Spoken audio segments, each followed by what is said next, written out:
बहुत समय पहले, जब पृथ्वी पर धर्म कमजोर होने लगा था, तभी एक अद्भुत घटना घटी। राजर्षि सत्यव्रत प्रतिदिन नदी में स्नान और ध्यान करते थे। एक सुबह उन्होंने अपनी हथेली में पानी उठाया और उसमें एक छोटी सी मछली चमक रही थी। अर्षि ने सोचा, बस एक साधारण मछली है। पर जैसे ही उन्होंने उसे जलपात्र में रखा, अगले ही दिन मछली 2 गुना बड़ी हो गई। ऋषि चौंक उठे, उसे घड़े में डाला, पर घड़ा छोटा पड़ गया। नदी में छोड़ा, नदी भी छोटी हो गई। आखिरकार जब उसे समुद्र में छोड़ना पड़ा तो सत्यव्रत समझ गए ये कोई सामान्य मछली नहीं है।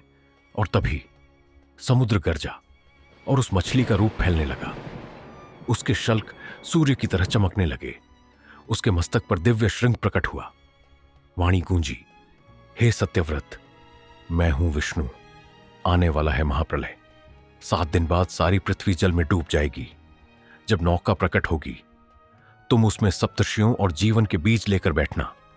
मैं मत्स्य रूप में प्रकट होकर उस नौका को सुरक्षित मार्ग दिखाऊंगा।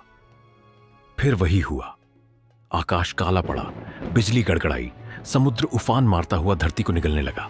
पहाड़ डूब गए, वृक्ष बह गए, चारों ओर बस जल ही जल। और उसी समय एक विशाल नौका प्रकट हुई।